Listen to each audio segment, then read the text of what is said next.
Let's travel back to a simpler, more innocent time. April 2019, specifically the weekend when we all sat in a movie theater watching Avengers Endgame. It took 11 years and 22 movies to arrive at this monumental finale, and then after 3 hours, it was over. But as the credits rolled, we all stayed in our seats, because this was a Marvel movie, and they had trained us all to understand that when those credits roll, it doesn't mean the movie is over, because there's always more. And then, after 12 minutes of credits, there wasn't any more. There was no extra scene, no setup or tease for upcoming Marvel installments, no minor character returning to pay off a joke. It was just over. That was it. And instead of disappointment, I remember feeling relief. And I suspect that I wasn't alone.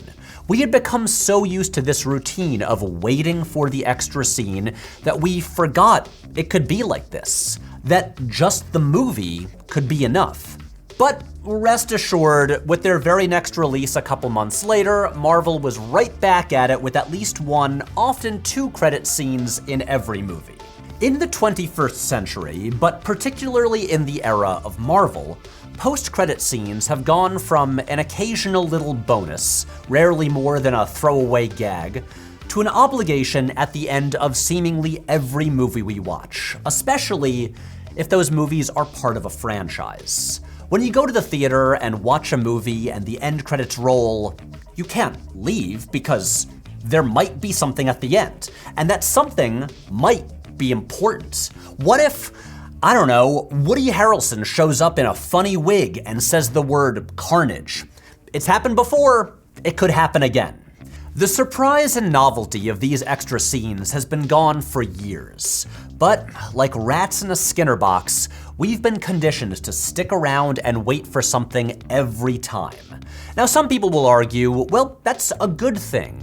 It makes us all actually sit and watch and acknowledge the credits of the people who worked on the movie. But do we? Are we actually paying attention as we wait for the extra scene? Okay, quick trivia. Who was the assistant to Chris Pratt in Guardians of the Galaxy 3?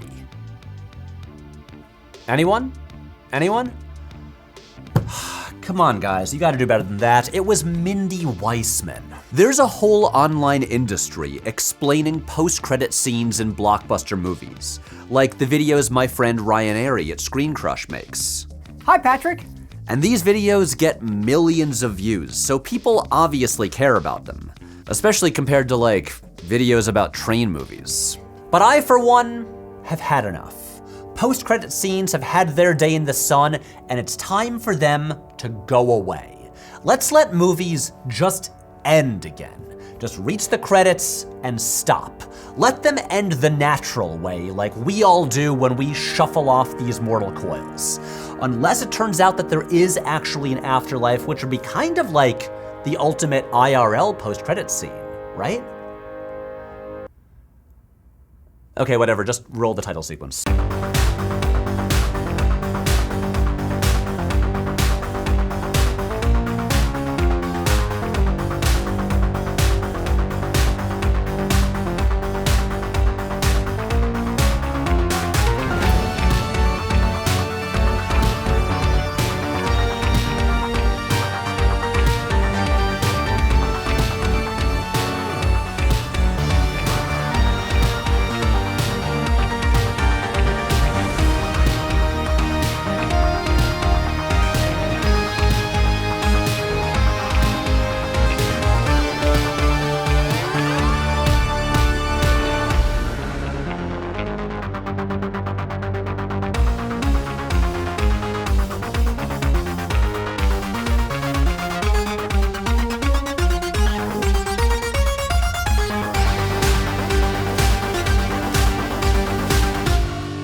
Hello, I'm Patrick Willems, and welcome back to our first regular episode of the year.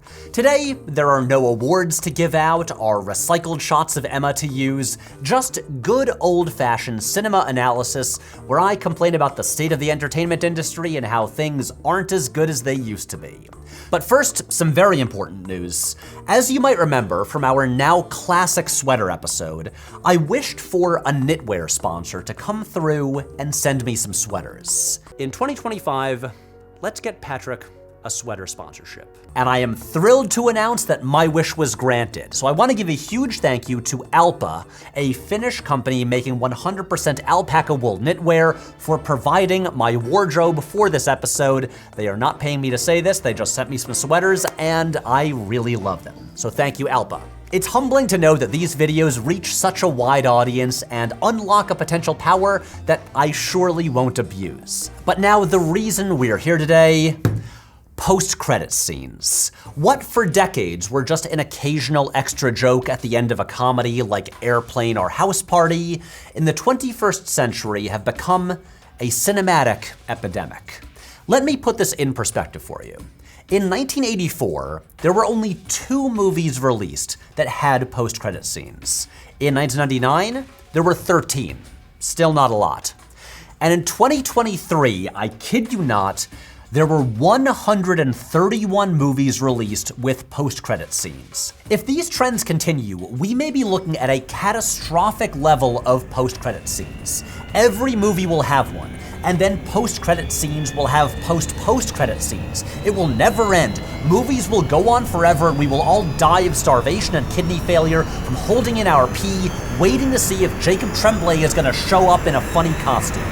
Now, much of this is obviously tied to the overwhelming rise of IP-based blockbuster franchises in the past 20 years, with post-credit scenes often used to tease future installments. But the truth is, now you see them in seemingly everything. They're in comedies, and animated family films, and Netflix romantic dramas, and action movies, and historical dramas, and holiday musicals. And by the way, all of those came out in the same year. Anytime we go to see a movie now, when the credits roll, we can't just get up and leave because what if there's something else after the credits? And what if it's important? Whatever that means. So how did we get to this point? And is there any escape? Can movies ever just end normally again? Well, that's what we are here today to find out. Now, before we proceed, I want to be clear about how we're defining post-credit scenes. I'm not talking about movie footage that plays during the end credits, like alongside the credits, like bloopers in a Jackie Chan movie or the musical number at the end of Paddington 2. We're talking about scenes that fill the entire frame, where the credits either pause or come to an end for the scene to happen. So looking at the Rosetta Stone of post-credit scenes, Ferris Bueller's Day Off, the whole thing with Dean Rooney walking home and then taking the bus, that does not count since the credits are rolling up the side of the frame during it. But Ferris at the end of the movie telling the audience to go home because it's over, that is what we're talking about. Oh yeah, that there is a proper full-frame post-credit scene. But if we want to really understand our current predicament, we have to establish some context. Because what video on this channel would be complete without me going all the way back to the birth of moving images? There is some debate about what qualifies as the actual first post-credit scene. In The Great Train Robbery from 1903, the famous shot of the gunman shooting out the camera was an additional scene that was tacked onto the end of a film after the narrative had concluded. Then, in the original, less good Ocean's 11, there is footage of the main characters walking down the street as the credits rolled over it.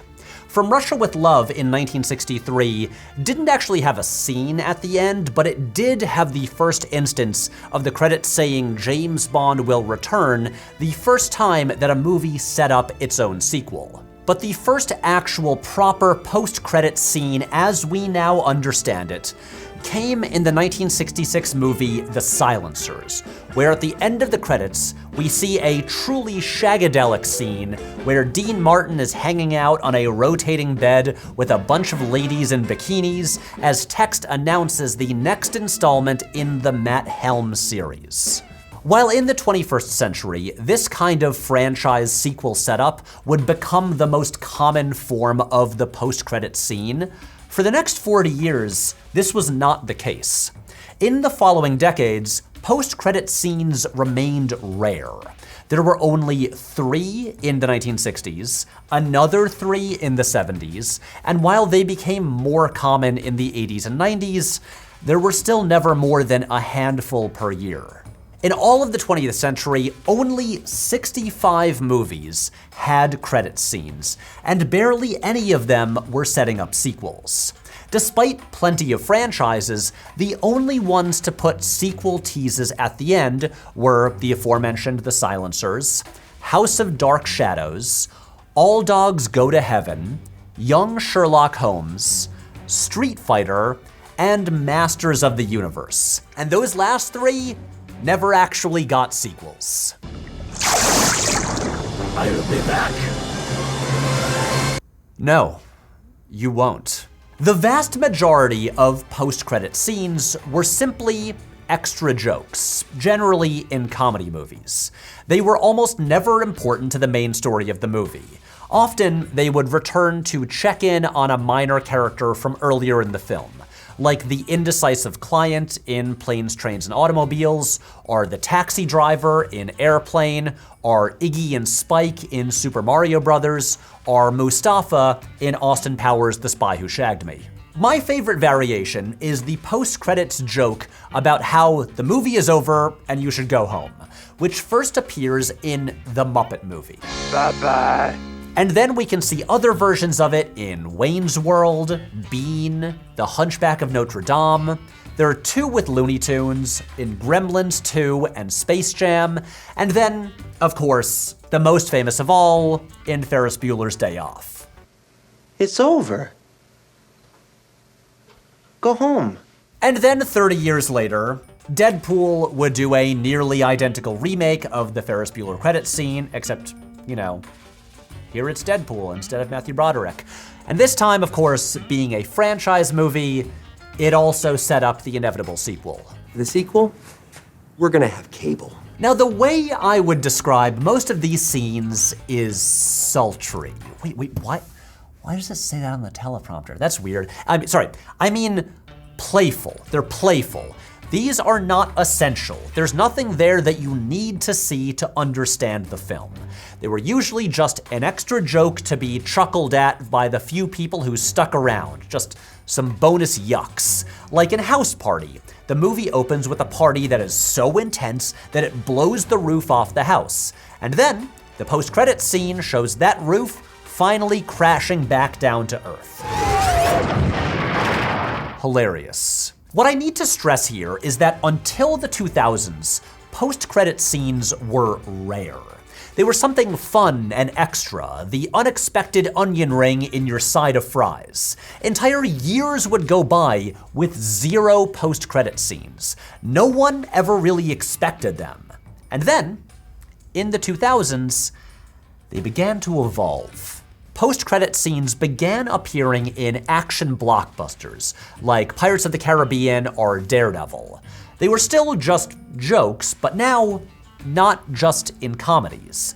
But the first real sign of things to come was in X-Men: The Last Stand in 2006. Here, the post-credit scene wasn't a joke at all.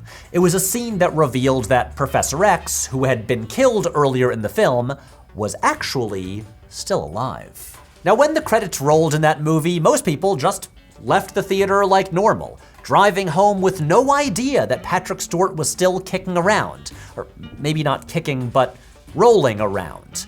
For the first time, vital plot information, the ultimate fate of one of the main characters in the series, was being placed after the credits. And this is something that we were about to see a lot more of. All right, it's Marvelin' time, baby.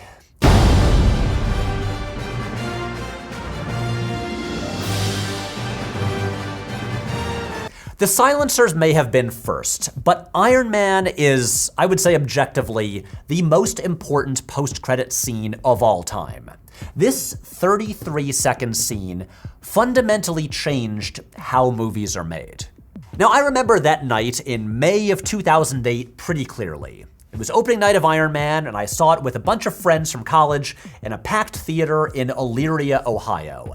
And when the credits rolled, almost everyone left, like normal. But I had read online that there was gonna be something at the end, so I told my friends we should stick around, and so at the end, it was just us and like 3 other people in the theater. And then, I mean, you all know what happens. Tony Stark comes home, there's Sam Jackson as Nick Fury. He wants to talk about something called the Avengers Initiative. And now, despite the premise of this episode, I'm not gonna sit here and pretend that this wasn't amazing, especially as a lifelong comic book fan.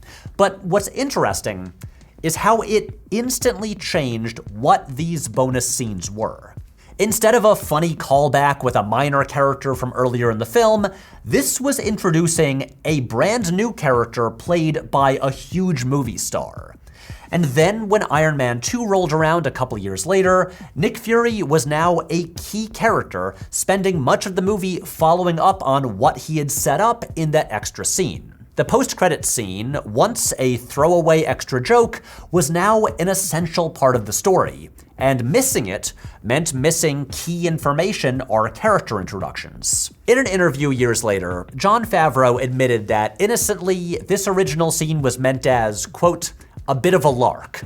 I wanted to include Easter eggs that the fans would appreciate, and we thought the idea of a post-credits scene could be fun. And Kevin Feige was way into it too. Kevin really lit up. And look, I gotta give credit, setting all of this up in a post-credits scene in their very first movie was a pretty bold move. There was a very real chance that this would be Skeletor all over again. I'll be back. Once again, he was not. In the early days of the MCU, or Phase 1 as it's officially known, Marvel was still teaching audiences to understand that the movies were connected in a shared universe, which, remember, was a new idea back then. This was a different time. The Dark Universe was still almost a decade away. So this is probably why the end of The Incredible Hulk, the second MCU film, which features Tony Stark meeting General Ross, plays before the credits, not after. This scene is a classic kind of post-credits scene, but it seems like they really wanted to make sure that nobody missed it. But then, the post-credit scene in Iron Man 2 set up Thor, the one at the end of Thor set up the Avengers, and the post-credit scene at the end of Captain America is literally just a trailer for the Avengers. By the time that movie was released in 2012, breaking box office records, Marvel had pulled off what had seemed impossible, and the post-credit scenes were part of the reason why. But now, these were a thing. Audiences expected them, and so they had to keep going. As Feige put it in a 2013 interview, I like that we've trained at least some people to stay behind and get a little reward.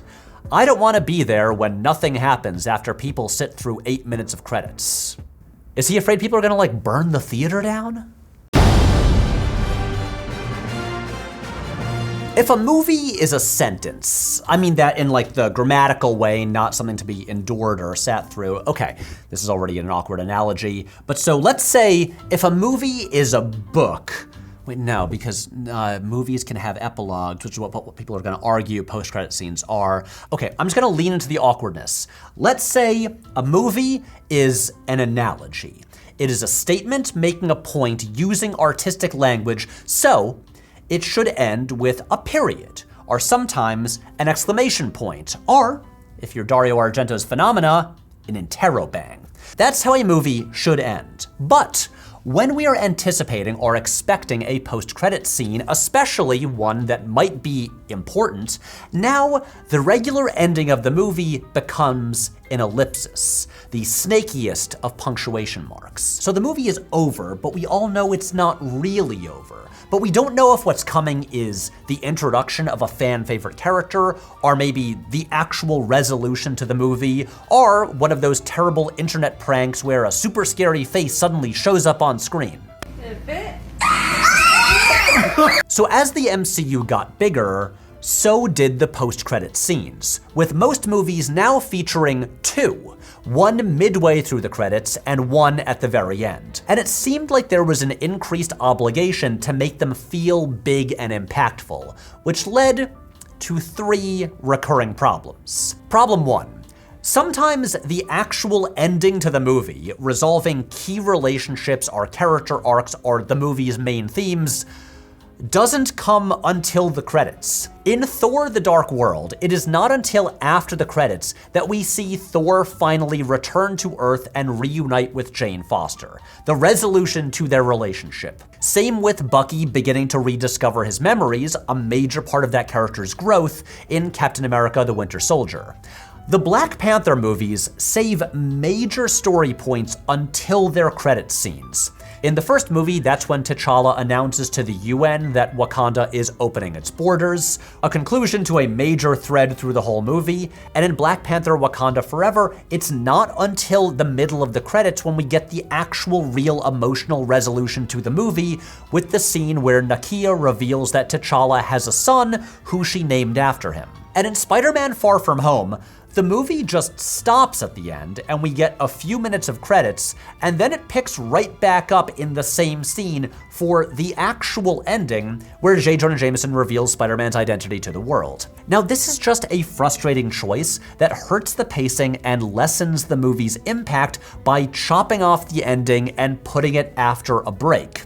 It forces the audience to sit and wait for up to 10 minutes just to get a resolution. So now they're putting a major emotional conclusion in the place where you'd usually just get like a joking Easter egg like a giant ant playing drums. If you look at the endings of other superhero movies from the early 2000s, like Spider-Man 2 with Harry finding the Green Goblin's lair, or Batman Begins and the final scene with the Joker card, or X-Men 2 and the image of the Phoenix under the water in the final shot, all of these would now be moved to post-credit scenes. But these all feel more impactful by being a part of the main movie, not broken off from the end. They allow the film to build organically to a huge final moment that makes the sequel setup feel like a part of this story. Okay, problem two. Sometimes the credits scene immediately undercuts the actual movie's ending. Like Thor Ragnarok has this triumphant ending about Asgard being a people, not a place, as the people survive on a ship together. And then a few minutes later, the credits scene immediately implies that they're doomed because Thanos is coming since they have to set up Infinity War. Doctor Strange 2 ends with this surprise reveal that Doctor Strange is cursed with this demonic third eye. And then, a few minutes later, the credits scene immediately tells us, oh no, wait, he's fine and can control the third eye now. Sure. And problem three, which is an increasing issue in the recent years post-Endgame, where there seems to be an attempt to recapture the magic of the original Iron Man by having these big splashy credit scenes introducing new characters played by huge stars. The credit scene in Eternals introduces Eros, played by Harry Styles. Doctor Strange 2 introduces Clea, played by Charlize Theron. Thor: Love and Thunder introduces Hercules, played by Brett Goldstein. And The Marvels brings back Beast, played by Kelsey Grammer from the original X-Men movies. See, the kind of insidious genius of Marvel's credit scenes is that they turned the end of the movie into a piece of marketing. They conditioned audiences to leave the theater not thinking and talking about the movie they just watched, but instead about what's coming up next. They would even release official marketing images like this, which says a true Marvel fan stays until the credits have finished rolling. The thing about Iron Man is that the actual ending to the movie, as in what happens before the credits, is actually pretty cool. The main character makes an exciting, unexpected choice with huge ramifications, and then the movie immediately ends. So we're left to wonder what this will mean going forward and how his life will change. But then the post-credit scene comes along and just blows it out of the water. Here is legendary character Nick Fury, played by iconic movie star Samuel L. Jackson, looking exactly how Brian Hitch drew him in The Ultimates, teasing a massive payoff that we've never seen in a movie before, so who gives a fuck about the actual movie now when we have this? These recent credit scenes feel like there's a lack of confidence in the quality of the movie. So they have these big flashy end scenes to basically Men in Black neuralizer the audience and get people talking about the next movie instead. But also, none of these scenes have the clear hook and setup like the original Nick Fury scene. It's just Charlize Theron or Harry Styles walking in with a crazy costume announcing, "I'm here now." And to date, none of these characters have actually appeared or been mentioned in any movies since. Here's what director James Mangold has to say about it. Now we've actually gotten audiences addicted to a fucking bonus in the credits. It's fucking embarrassing. It means you couldn't land your fucking movie is what it means. Even if you got 100,000 Twitter addicts who are gambling on what fucking scene is going to happen after the fucking credits, it's still cheating. Post-credit scenes are selling them the next movie when you're making this movie, and kind of all that shit I find really fucking embarrassing. Like, that audiences are actually asking for scenes in end credits when those scenes were first developed for movies that suck. So they put something extra at the end to pick up the scores when the movie couldn't end right on its own fucking feet. Damn, James, tell him. I know I've spent a lot of time on Marvel here, and to be fair, they are the ones largely responsible for the boom in post-credit scenes, the typhoid Mary of the post-credits outbreak. And like Mary, the disease spread far beyond them. Just about every other franchise has attempted to replicate Marvel's system, especially other superhero franchises, and most of them have done it far worse. Sony's largely failed Spider-Man adjacent movie series contain multiple baffling credit scenes, including some where Michael Keaton's Vulture randomly travels to an alternate universe to team up with Jared Leto's Morbius in a sequel that never got made. Or Venom 3's setup for Null, a villain who never actually did anything in that movie, to potentially do something in a sequel that is unlikely to ever get made. And we all remember when Black Adam's post-credit scene promised a change in the hierarchy of power in the DC universe that never came to pass. The number of credit scenes has increased exponentially over the 21st century, and it shows no signs of slowing down. Last year, we got credit scenes in everything from the Roadhouse remake to The Fall Guy to Inside Out 2 to Trapped to The Wild Robot. I swear to God, even the Dennis Quaid Ronald Reagan biopic had one. Now I can only imagine how much traffic sites like Slash Film and Collider get from countless articles like, does Captain America Brave New World have a post-credit scene? Or how many end credit scenes does Captain America Brave New World have? And so for those sites, these post-credit scenes are keeping the lights on. Now we've all been conditioned to stick around and wait for these scenes, but how often do we actually enjoy them anymore? So far, I've mostly ignored the larger function of end credits in film. Traditionally, the arrival of the end credits is a signal that the movie is over. If you want, the credits can just be a place to sit back and listen to the movie's music and reflect on what we just watched, or you can just get the hell out of there. Or if you're watching a movie on Netflix, then when the credits roll, they will just instantly autoplay some other random movie because God forbid you're not engaging with content for 5 seconds. Until the 1960s, end credits weren't actually even a thing. When the movie was finished, the words "the end" would appear, and that was it. We're done. The credits were at the beginning. But with the arrival of end credits came this new post-movie realm with which to play. And beyond single isolated scenes, filmmakers have provided plenty of reasons to sit through the credits. The best known approach is probably film bloopers that play alongside the end credits. This was first started by director Hal Needham in his films with Burt Reynolds, Hooper, Smokey and the Bandit 2, The Cannonball Run, and then picked up most famously by Jackie Chan, who made them a staple of most of his films. And for several films in the 90s and early 2000s, Pixar would create fully animated blooper reels for their end credits. Sometimes end credits have a flashy curtain call sequence showcasing the cast, or they can be a moment to reminisce about the friends we lost, like in Predator. Or they might have a final musical number to send the audience dancing out of the theater. Or, like in 22 Jump Street, simply build and build and build on the main joke of the movie and just send the audience out on a huge high. Or there's end credit sequences like the Buckaroo Banzai ones, where you kind of decompress after the frantic mayhem of that movie with this cool sequence just watching the characters walk around while cool music plays. What modern post-credit scenes have done is make the end credits something to endure, to wait impatiently through for the extra treat that we know is coming.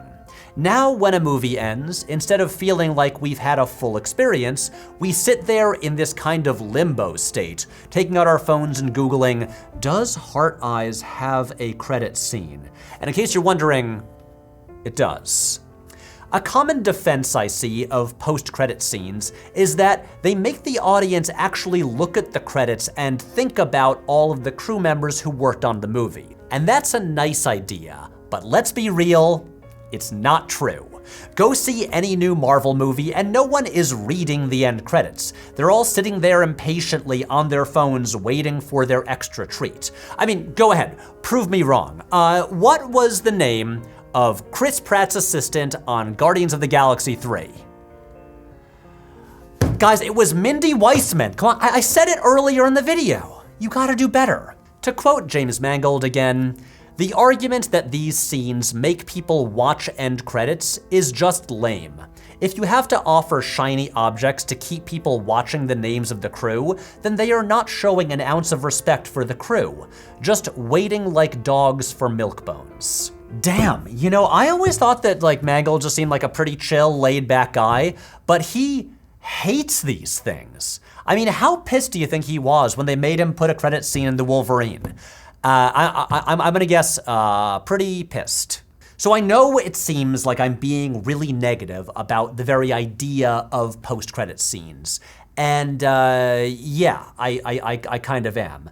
But our producer, Nobbles, is always telling me we need to, in his words, keep it posy. And so, in an effort to stop him from coming in here and giving me notes, I will now say that sometimes post-credit scenes can actually be pretty great, especially before they became this overdone crutch that they are now. So here are some of the very best ones, in my opinion. The mid-credit scenes in both Fast 5 and Fast and Furious 6. Both of them had these big, huge twists. Fast 5 brings back Eva Mendes's character from Too Fast, Too Furious to reveal that Letty is still alive, and the one in the next movie returns to Han's death in Tokyo Drift and reveals that he was killed by Jason Statham. Both of these leaned into the action soap opera nature that makes the series so much fun, and it gave us these incredibly exciting hooks for the next installments. I was sitting there in the theater, hooting and hollering, these rocked. Then there is Airplane, which is just a perfect joke in a movie full of perfect jokes, and I love, you know, that it's about waiting after we've waited through the credits. It's great. So Marvel obviously runs the table when it comes to end credit scenes, and I must acknowledge some of them are really good. So here are, in my opinion, the best ones. And wait, to drive up views, aha. Yes, that will do. So there's Iron Man. It's the original, it's still the best one. It's terrific, it's very exciting. Guardians of the Galaxy, the one with Baby Groot dancing, it's cute and funny, is not really relevant to the story, it's just a nice time. This is what they should all be. The ones at the very end of Doctor Strange 2 and Spider-Man Homecoming, both variations on the classic joke of the movie being over and go home, they're great. We love Pizza Papa. It's over! And then finally, the shawarma scene in the first Avengers, it's just a nice little stinger, a payoff to a joke from earlier. This is what post-credit scenes used to be. Okay, and then obviously, finally on the list, Ferris Bueller's Day Off. It's a classic for a reason. The movie's over, go home. So see, they're not always bad. It's just like James Mangold says. My vehemence comes from a belief that these scenes are cinematic MSG or crack. Of course they feel good. They are designed to do that, like ads, as they hook you to buy the next film. And at the same time, I feel like the omnipresent expectation of them cheapens the integrity of a theatrical experience, as the movie doesn't stick its ending, but rather dribbles to an end with a series of pleasing vignettes or ads for the thing they will sell you next year. Oh, okay, never mind. I guess he's still mad at him. This guy really hates those scenes. Folks, it is currently 2025, and we have all seen hundreds of post-credit scenes. And at this point, pretty much all of the potential surprise they once held is gone. Especially with any movie tied to a franchise or IP, you can almost always guess what's gonna happen after the credits. Sonic the Hedgehog sets up Tails. Snake Eyes sets up Storm Shadow. Super Mario Brothers sets up Yoshi. And how many times can we see a post-credit scene that reveals that the villain is not actually dead? Filmmakers, this is not the exciting surprise you seem to think it is. Now, obviously there is a mandate at Marvel to put in these scenes, but outside of them, I have no idea if they're being forced on filmmakers by other studios, or if the filmmakers just think that the audience will really enjoy them. James Gunn has said that he intends to always put something at the end for audiences who sit through the credits. And, you know, sure, whatever, go for it, I guess, but at least he does agree that it's dumb to put major story setups in those scenes. But if I may make a request to any filmmakers or studio executives who may be watching this, please stop.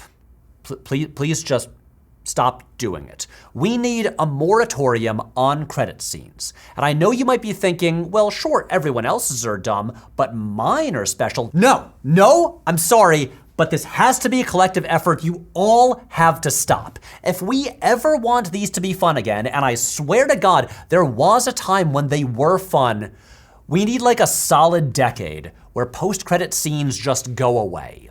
This is the unboxing effect, or like, I don't know, drug addiction. You get a great surprise the first time and it feels awesome, and you want it to feel like that every time. But the surprise is gone and it will never feel the same again. But we keep doing it over and over and over and making it bigger and putting bigger stars in it and more exciting teases, but it will never feel the same again. So stop forcing it. Stop making us chase the dragon and ride the lightning, and just give us a break. Let movies end. Set us free to simply leave the theater when the credits roll. Recently, when asked about this, Denis Villeneuve said, "I don't like post-credit scenes. There is a very specific final emotion that I was looking for with the final frame of Dune, and I don't want to mess with that. So no, I don't use post-credit scenes. I've never done that, and I would never." And that is the idea. Just trust yourself to give the movie a proper ending that is strong enough to stand on its own, and leave the audience with that being the final thing they see. Show them a movie, not a commercial for the next movie. Wow, I thought we were friends and now you're trying to put me out of business? Those scenes pay my rent. Now, if I may tease something myself, last year I revealed that I was finally going to make a whole episode about Speed Racer, the Wachowskis' 2008 masterpiece that I seem to end up talking about in so many videos and yet have never done a video exclusively about.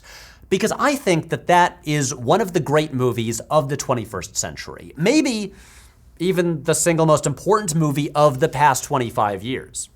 Maybe. There is so much to say about it, and so that episode, the Speed Racer episode, finally is coming out next. But actually the truth is, I already made it. It's already out right now on Nebula. It'll be out on YouTube in like a few weeks or so, but you can watch it right now on Nebula, the creator-owned streaming service that I helped build. And if you sign up with my code, which you can see right there, or click the link in the description, or scan this QR code, you can get an entire year of Nebula for only $3 per month. And that means that later this year, you'll be able to watch The Dinner Plan, the short film I directed last fall that is in post-production right now, and it's going to be amazing. Signing up with my code directly supports me and this channel, since I get a cut of each subscription. And those subscriptions are also what fund all of the projects Nebula is making, because we're not taking VC money. This is an indie studio. All of our projects, movies, shows, and documentaries are funded by subscribers. And we've got a ton of great stuff coming up that I'm working on and that I can't really talk about yet, that you'll only be able to see on Nebula. So signing up supports independent filmmaking and means you have so much good stuff to watch, such as the next video, which is out right now. Go check it out. Roll credits.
Thought we were done, did you? We've only just scratched the surface. Coming up next time, the post-credits video part 2! No, Nobbles, we're done here, okay? Stop teasing and setting stuff up. There is nothing to tease. The episode is over. The topic has been covered at length. There's nothing more to say. There is no part 2. Stop getting people's hopes up. Now, if you're gonna stay, help pack up the lights, because we're finished, all right? I wanna go home.